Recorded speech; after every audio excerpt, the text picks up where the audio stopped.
जय हिंद साथियों। कल हमने हिंदी व्याकरण की शुरुआत की थी, आज उसी क्रम को आगे बढ़ाएंगे। कल हमने आपको बताया था हिंदी व्याकरण में व्याकरण शब्द की उत्पत्ति दो उपसर्ग और एक प्रत्यय से हुई है। उसके बाद हमने आपको हिंदी का संक्षिप्त परिचय बताया था कि भारत में हिंदी किस तरह से हिंदवी से हिंदी हुई। हिंदी मूलतः फारसी शब्द है और इसकी उत्पत्ति हिंदवी से हुई है। हिंदी की जननी जो है वो संस्कृत भाषा है और संस्कृत के बाद पाली, पाली के बाद प्रकृत, प्रकृत के बाद अपभ्रंश, अपभ्रंश के बाद हिंदी की उत्पत्ति हुई है। भारत में हिंदी व्याकरण पढ़ने का मूल उद्देश्य है अपनी मूल भाषा, अपनी राजभाषा और उसको लिखने की जो लिपि है उसको सही तरह से लिखना और जानना। प्रत्येक परीक्षाओं में हिंदी की आवश्यकता इसीलिए पड़ती है कि हम अपनी लिपि को, अपनी भाषा को शुद्ध रूप में लिख सकें और बोल सकें। दोस्तों, आज उस क्रम को हम आगे बढ़ाएंगे। कल हमने आपको बताया था कि भाषा कितने प्रकार की होती है। 3 प्रकार की: मौखिक भाषा, लिखित भाषा और सांकेतिक भाषा। मौखिक भाषा में हमने आपको बताया था कि उसकी सबसे छोटी इकाई जो है वह ध्वनि होती है। लिखित भाषा की सबसे छोटी इकाई वर्ण होती है। आज हम ध्वनि से लिपि का निर्माण करेंगे और लिपि से शब्दों का निर्माण करेंगे। शब्दों के निर्माण में वर्ण क्या अपनी भूमिका निभाता है उसको भी समझेंगे। कल हमने आपको बताया था कि मौखिक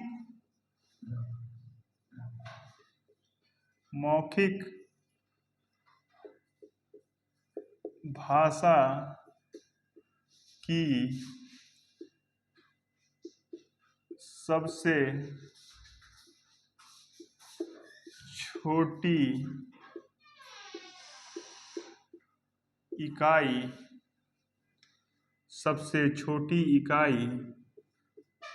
ध्वनि है। ध्वनि चिन्हों को लिपि कहते हैं। ध्वनि चिन्हों को लिपि कहेंगे।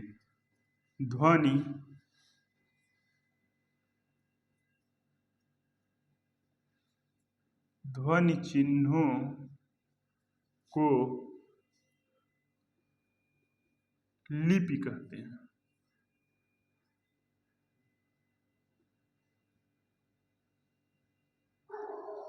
यानी कि जब हम कोई भी शब्द बोलते हैं तो वह ध्वनि है। मुंह से जो हमारे आवाज निकल रही है यह ध्वनि है। यदि हम इसे चिन्हों के माध्यम से इन ध्वनि चिन्हों को निरूपित कर दें, लिख दें, तो वो लिपि होगी। जैसे हमने लिखा ध्वनि, ध्वनि में जो वर्ड यूज हुए हैं यानी कि ध्वनि के जो संकेत हैं उन संकेतों को हमने यहाँ व्यवस्थित क्रम में लिखा और उससे लिपि का निर्माण हुआ। ध्वनि चिन्हों के लिखित रूप को हम लिपि कहते हैं। लिपि जिस रूप में वर्ण या अक्षर को लिखते हैं उसे हम लिपि कहते हैं। जिस रूप में, इसकी दूसरी परिभाषा है, जिस रूप में वर्ण अक्षर को लिखते हैं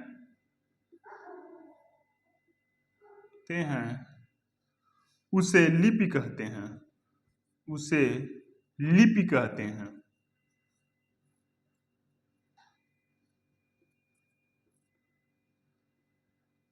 हमने ये परिभाषा लिखी, लिपि की परिभाषा। इस परिभाषा को ही जो हमने वर्ण है यानी कि जो हमारी ध्वनि है उसको लिखित रूप में लिख दिया, यही लिपि है। यानी कि जो हम आपको परिभाषा जो लिख रहे हैं ये देवनागरी लिपि में लिख रहे हैं। ये जो हम बोल रहे हैं परिभाषा वो है इसकी ध्वनि है और ध्वनि के लिखित रूप को ही हम लिपि कह रहे हैं। यानी कि जो हमने बोला उसको अक्षर से लिख दिया, लिपि में वर्णित कर दिया, जिससे आप हमसे दूर हैं तो हमारी जो भावना है वो आप तक पहुंच जाए। जो हम परिभाषा बता रहे हैं लिपि की वह आप तक पहुंच जाए, लिखित रूप में पहुंच जाए, वही लिपि है। लिपि को देवनागरी लिपि यानी कि हिंदी भाषा को जिस वर्णमाला में हम लिखते हैं वो देवनागरी लिपि होती है। अब हम लिपि से देवनागरी लिपि क्या होती है इसको जान लेते हैं। देवनागरी लिपि, देवनागरी लिपि। देवनागरी लिपि। अब देवनागरी लिपि क्या है? देवनागरी लिपि हिंदी भाषा के वर्णमाला को जिस रूप में लिखा जाता है वही देवनागरी लिपि है। यानी कि हिंदी भाषा के जो वर्णमाला हैं उसको जिस लिपि में हम लिख रहे हैं वही देवनागरी लिपि है। इसको लिखेंगे हिंदी भाषा के वर्णमाला को हिंदी भाषा के वर्णमाला को जिस लिपि में लिखते हैं उसे देवनागरी लिपि कहते हैं। उसे देवनागरी लिपि कहते हैं। उसे देवनागरी लिपि कहते हैं। यानी देवनागरी लिपि क्या है? हिंदी भाषा के वर्णमाला को जिस लिपि में लिख रहे हैं वही देवनागरी लिपि कही जाएगी। अब हमने पढ़ा ध्वनि। ध्वनि चिन्हों को हमने लिपि कहा।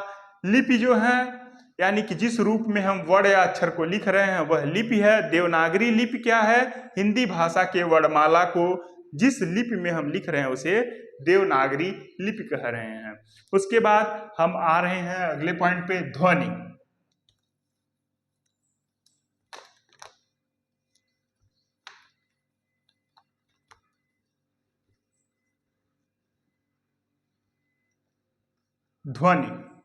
ध्वनि क्या है? अब हम ध्वनि की परिभाषा समझेंगे। जिसे हम मुख से बोलते हैं उसे ध्वनि कहते हैं। जिसे हम मुख से बोलते हैं या जो वाणी हमारे मुख से निकलती है उसे हम ध्वनि कहते हैं। ध्वनि की परिभाषा, जिसे हम मुख से बोलते हैं, जिसे हम मुख से बोलते हैं ध्वनि कहलाती है। ध्वनि कहलाती है। इसके उदाहरण जैसे हमने बोला अ, आ, क, ख।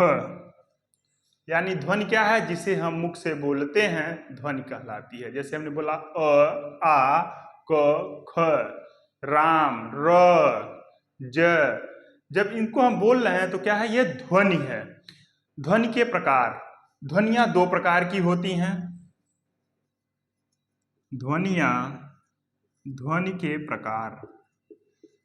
ध्वनि के प्रकार आप इसको लिखते रहेंगे मेरे साथ और या फिर स्क्रीनशॉट ले लेंगे। ध्वनि दो प्रकार की होती हैं। एक ध्वनि होती है स्वर ध्वनि,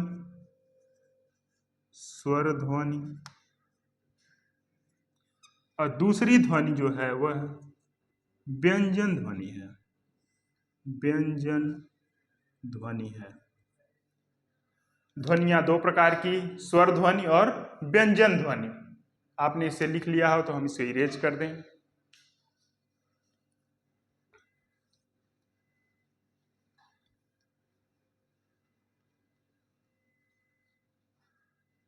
ध्वनियां दो प्रकार की, स्वर ध्वनि और व्यंजन ध्वनि। स्वर ध्वनियां जो हैं वह कुल 11 स्वर ध्वनियां हैं। कुल 11 स्वर ध्वनियां हैं। जो व्यंजन हैं कुल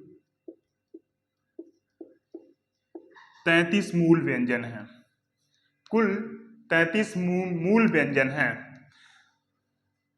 स्वर ध्वनियां क्या होती हैं? वह ध्वनि जिसे बोलने में किसी अन्य स्वर की सहायता न ली जाए उसे हम स्वर ध्वनियां कहते हैं। वह ध्वनि वह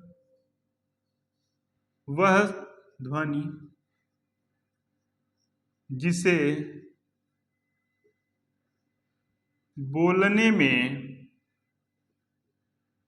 बोलने में या कहने में किसी अन्य स्वर की सहायता न ली जाए। वह ध्वनि जिसे बोलने में कहने में किसी अन्य स्वर की सहायता न ली जाए स्वर ध्वनियां कहलाती हैं। स्वर ध्वनियां कुल 11 हैं। जैसे लिख लेते हैं स्वर ध्वनियों को।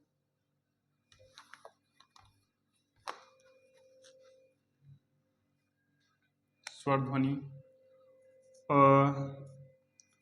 आ, छोटी ई, बड़ी ई, छोटा ऊ, बड़ा ऊ, री, ए, ऐ, ओ और औ। यह 11 स्वर हैं, यानी कि इनके उच्चारण में हम किसी अन्य स्वर की सहायता नहीं लेते हैं, तो इन्हें हम स्वर ध्वनियां कहते हैं। व्यंजन ध्वनियां जिनके उच्चारण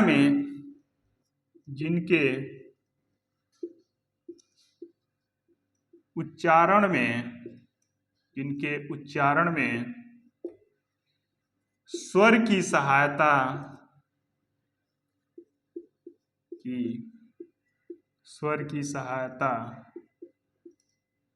ली जाए।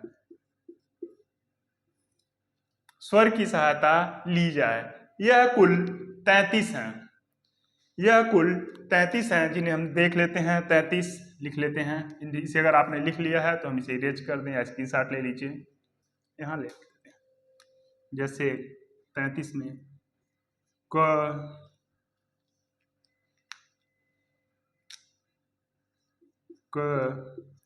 ख, ग, घ और अंग, च, छ, ज, झ और ञ, ट, ठ, ड, ढ, ढ़, त, थ, द, ध,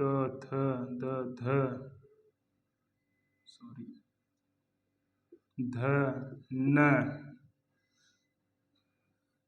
प, फ, ब, भ, म। ये 25 हो गया। इसके बाद 8 और हैं जिन्हें हम लिख लेते हैं इधर। इसे आपने लिख लिया होगा।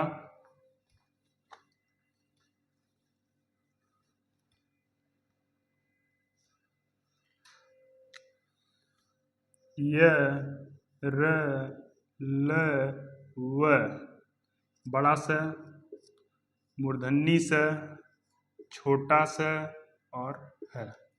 ये कुल 33 व्यंजन हैं जिनको स्वर की सहायता से बोला जाता है। यदि स्वर की सहायता न ली जाए तो इनका उच्चारण नहीं किया जा सकता।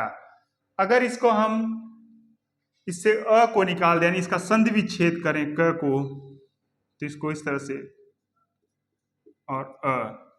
अब जो ये है इसका उच्चारण नहीं हो सकता क्योंकि यह पूर्णतः शुद्ध व्यंजन है। पूर्णतः शुद्ध व्यंजन का उच्चारण बिना स्वर के संभव नहीं है। तो इसको बिना स्वर की सहायता से क नहीं बोला जा सकता। हम बोले क ऑटोमेटिक देखिए हमारी जुबान से आ रहा अ। तो कुल कितनी ध्वनियां हो गई? कुल ध्वनियां स्वर प्लस व्यंजन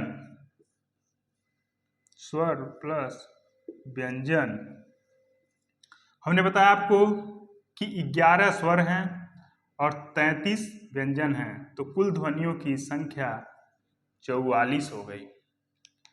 आप इसे नोट कर लेंगे। ये मूल ध्वनियां हैं जिनकी संख्या 44 है। आपसे एग्जाम में पूछा जाएगा कि ध्वनियों के कितने प्रकार हैं, तो आप बताएंगे 2, स्वर ध्वनि और व्यंजन ध्वनि। स्वर ध्वनियां कितने प्रकार की हैं? 11। इसमें आ, छोटी ई, बड़ी ई, छोटा ऊ, बड़ा ऊ, री, ए, ओ और औ हैं। कुल कितने मूल व्यंजन हैं? तो आप बताएंगे 33 मूल व्यंजन हैं। अब इनके बारे में हम पढ़ेंगे। इससे आगे वर्ड, अगली हेडिंग हम डालेंगे वर्ड।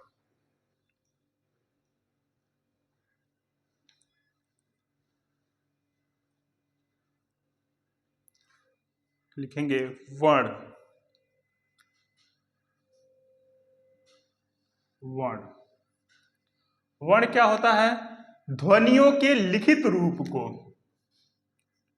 ध्वनि के लिखित रूप, ध्वनियों के लिखित रूप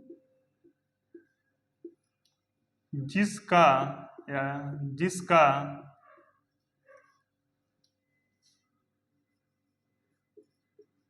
खंडन न किया जा सके वर्ण कहलाता है। यानी कि ध्वनियों के लिखित रूप जिसका खंडन या जिसे तोड़ा ना जा सके वह वर्ण होगा। जितने प्रकार की ध्वनियां होती हैं उतने प्रकार के वर्ण होते हैं। जितने प्रकार की ध्वनियां होती हैं उतने प्रकार के वर्ण होते हैं, और जितने प्रकार की ध्वनियां होती हैं उतने ही प्रकार की मात्राएं भी होती हैं। जैसे 11 स्वर हैं तो उसमें अ को छोड़ दिया जाए, जो बाकी 10 बचते हैं वो मात्रा के रूप में काम आते हैं, तो कुल मात्राओं की संख्या 11 हुई। जैसे ध्वनियां 11 हैं तो 44 हैं, तो वर्ण भी 44 हैं। यानी कि लिख लेते हैं, अगर ध्वनियां 44 तो वर्ण भी 44 हैं। अब हम लिख लेते हैं स्वर वर्ण। जिस तरह ध्वनियां 2 प्रकार की होती हैं, स्वर और व्यंजन, उसी तरह वर्ण भी 2 प्रकार के होते हैं, स्वर वर्ण और व्यंजन वर्ण। अ, आ, छोटी ई, बड़ी ई, छोटा ऊ, बड़ा ऊ और री, ए, ऐ, ओ और औ। ये स्वर वर्ण हुए।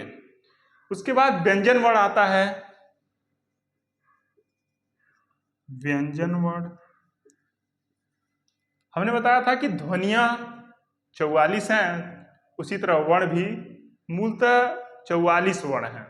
इनका खंडन नहीं किया जा सकता, इनके टुकड़े नहीं हो सकते। जैसे अब दिखाया ये,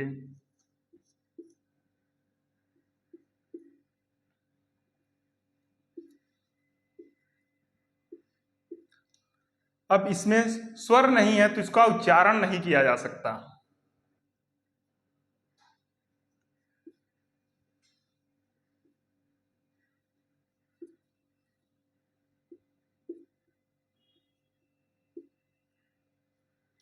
इनका उच्चारण नहीं किया जा सकता। ऊपर लिख लेते हैं, आपने इसको परिभाषा को लिख लिया होगा।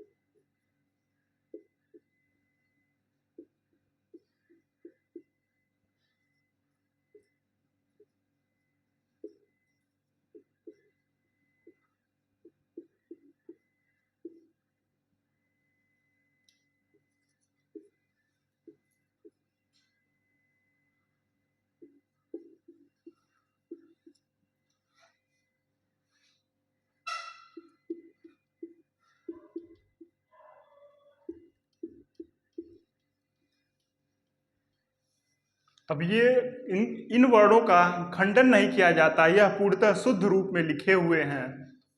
अब इनको उच्चारण के लिए इनको स्वर के साथ जोड़ना पड़ेगा। अस्वर अगर लगाएंगे तब हम इनका उच्चारण कर पाएंगे। जैसे इसे आप लिख लीजिए, जैसे इसको आप लिख लेंगे, जैसे क अ। अब ये मिलके क का निर्माण करेंगे, यानी कि ये मौखिक रूप है, मौखिक रूप। इसको आप उच्चारण कर सकते हैं, ये मौखिक रूप है। क का उच्चारण होता है, इसका उच्चारण होता है, परंतु इनके उच्चारण नहीं किए जा सकते क्योंकि इनके साथ स्वर नहीं जुड़े हुए हैं। तो हमने बताया आपको वर्ण वह है ध्वनियों के लिखित रूप को वर्ण कहते हैं जिनका खंडन न किया जा सके। ध्वनियां 44 होती हैं, वर्ण भी 44 होते हैं। ध्वनियों के दो प्रकार होते हैं, वर्ण के भी दो प्रकार होते हैं, स्वर वर्ण और व्यंजन वर्ण। ध्वनियां स्वर ध्वनियां और व्यंजन ध्वनियां। इसके आगे हम अब अगली हेडिंग डालेंगे, वर्णमाला।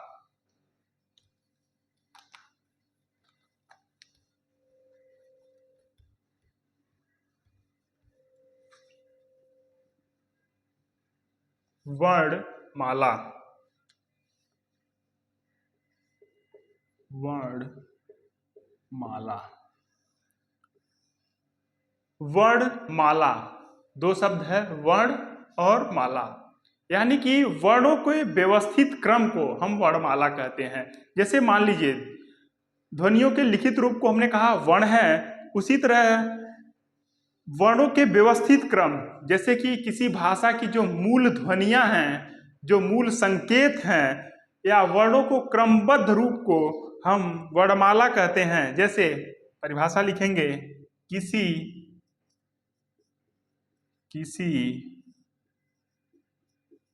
भाषा, किसी भाषा के मूल ध्वनियों, किसी भाषा के मूल ध्वनियों, किसी भाषा के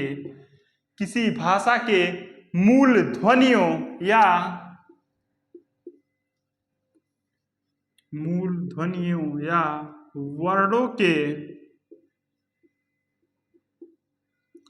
वर्णों के क्रमबद्ध समूह को वर्णमाला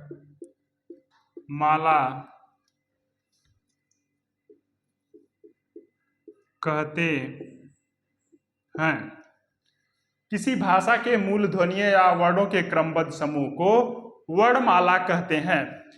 हिंदी वर्णमाला के वर्णों को हम मानक वर्ण भी कहते हैं। लिखेंगे इसी में, हिंदी वर्णों के वर्णमाला को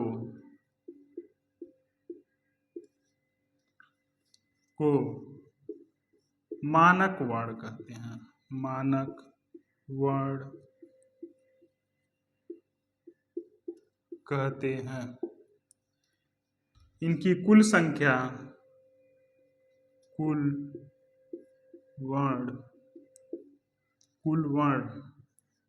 52 होते हैं। यानी कि किसी भाषा के मूल ध्वनियों या वर्णों के क्रमबद्ध समूह को हमने कहा वर्णमाला है। वर्णमाला का एक यह मानक वर्ण है। ये सारे जितने वर्ण इसमें 52 हैं वो मानक वर्ण हैं। आपसे प्रश्न पूछा जाएगा कुल कितने मानक वर्ण हैं, तो आप बताएंगे कि 52। हिंदी वर्णमाला में कुल कितने मानक वर्ण हैं? 52। इसमें स्वर हैं। अब हम आपको इसको अलग अलग करके वर्णमाला को पूरा लिखेंगे और बताएंगे कि कौन कौन से वर्ण मिलके इस वर्णमाला का निर्माण करते हैं, मानक वर्ण का निर्माण करते हैं, और ये 52 कौन कौन से हैं। आप इसको लिख लीजिए या स्क्रीनशॉट ले लीजिए, स्क्रीनशॉट ले लीजिए या लिख लीजिए। चलिए वर्णमाला लिखते हैं।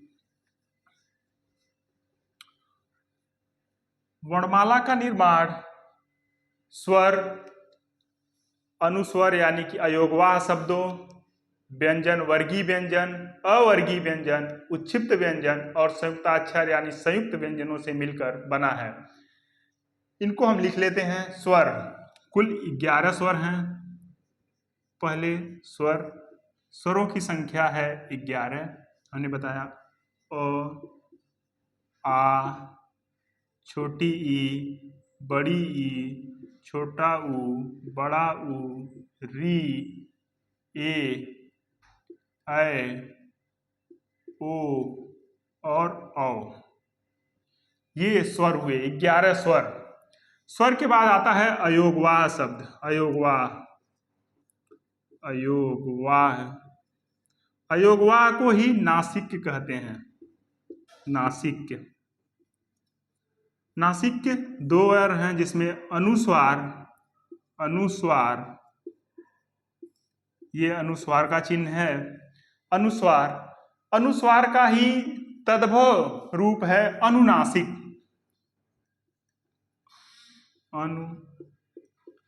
अनुनासिक, जिसका संकेत ये होता है और नासिक में ही विसर्ग आता है।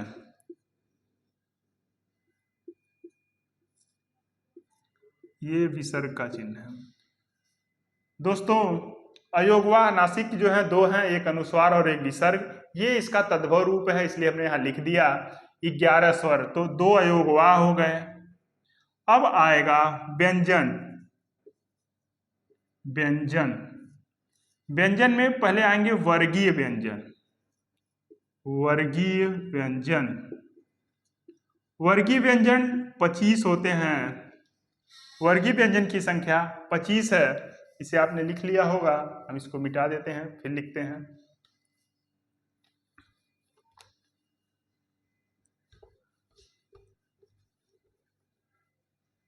वर्गीय व्यंजन, वर्गीय व्यंजन, वर्गीय व्यंजन 25 हैं। क, ख, ग, घ और अंग। च, छ, ज, झ, ञ, ट, ठ, ड, ढ, अण, त, थ, द, ध, न। ये प, फ, ब, भ, म, ये वर्गीय व्यंजन हो गए, जिनकी संख्या 25 हो गई। इसके बाद आते हैं अवर्गीय व्यंजन। अवर्गीय व्यंजन, अवर्गीय व्यंजन जो हैं वो कुल 8 हैं। अवर्गीय व्यंजन 8 हैं, जिसमें अंतस्थ व्यंजन, अंतस्थ व्यंजन जिनकी संख्या 4 है, वो हैं य, र, ल और व। उसके बाद उष्मीय व्यंजन, उष्मीय व्यंजन जिनकी संख्या 4 है, वो हैं स, मूर्धन्य स, छोटा स और है। ये 8 अवर्गीय व्यंजन हो गए। उसके बाद आते हैं, हमने आपको बताया वर्गीय व्यंजन। वर्गीय व्यंजन 2 तरह के, व्यंजन 2 तरह के, वर्गीय व्यंजन जो 25 हैं और अवर्गीय व्यंजन जिनकी संख्या 8 है। व्यंजन में हमने 25 बताया, 8 यानी कि ये टोटल 33 हो गए। 2 थे अयोगवाह, 11 थे स्वर। उसके बाद आते हैं उच्छिप्त, उच्छिप्त व्यंजन। उच्छिप्त व्यंजन, उच्छिप्त व्यंजन को ही ताड़नजात भी बोलते हैं। ताड़नजात, ये 2 होते हैं, इनकी संख्या 2 होती है, जो हैं ड और ढ। उसके बाद आते हैं संयुक्ताक्षर या संयुक्त व्यंजन। संयुक्त व्यंजन, संयुक्त व्यंजन या संयुक्ताक्षर, संयुक्त व्यंजन या संयुक्ताक्षर। संयुक्त व्यंजन या संयुक्ताक्षर ये होते हैं 4। संयुक्त व्यंजन या संयुक्ताक्षर 4 हैं, जो हैं छ, त्र, ज्ञ और स्र। 6 जो है संयुक्ताक्षर, इसे क्यों कहते हैं? ये 2 शब्दों से मिलके बना है, क धन कुड़वा स और अ। त्र, त, र और अ से बना है। ज्ञ, ज, धन, इय, धन अ से बना है। और स्र, स, र और अ से बना है। यानी ये संयुक्ताक्षर का निर्माण 2 शब्दों से, 2 वर्णों से मिला है, क, स और एक स्वर। इसमें 2 वर्ण, 2 व्यंजन हैं, उसमें एक स्वर, 2 व्यंजन, उसके साथ स्वर लगने के बाद इनका निर्माण हो, इसलिए संयुक्ताक्षर। हमने आपको बताया कि व्यंजन जो है, यानी कि वर्णमाला में कुल 52 वर्ण हैं। 52 वर्ण हैं, तो हमने आपको बताया कुल स्वरों की संख्या। इसको आप लिख लीजिए या स्क्रीनशॉट ले लीजिए, फिर हम इसको टोटल बता देते हैं किस तरह हुए 52 वर्ण।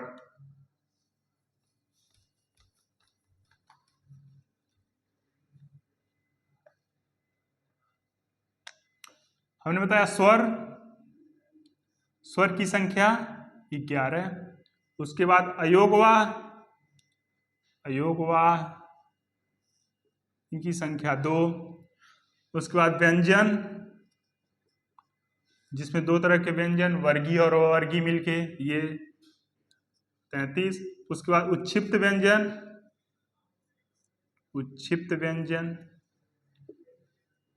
व्यंजन इनकी संख्या 2। उसके बाद आते हैं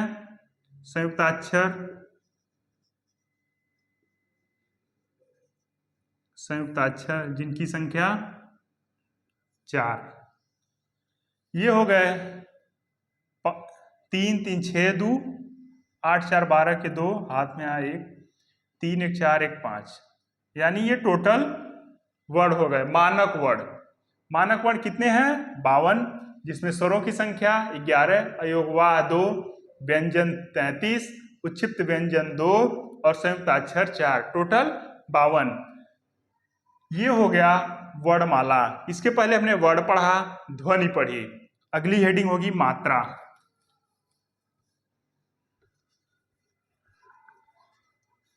अगली हेडिंग होगी मात्रा।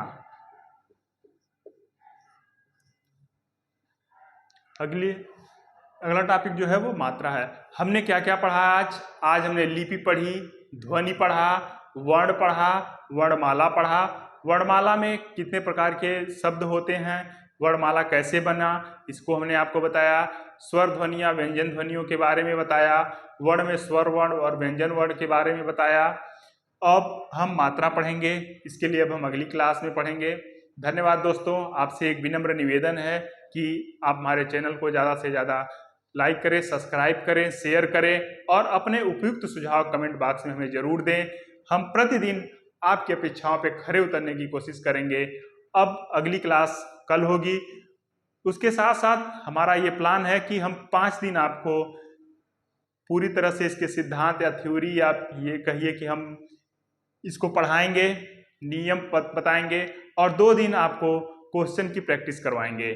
जितने भी क्वेश्चन आए हुए हैं वर्णमाला से, अगले 2 दिन यानी कि संडे और मंडे में जो है हम आपको इसकी क्लासेज उपलब्ध करवा देंगे।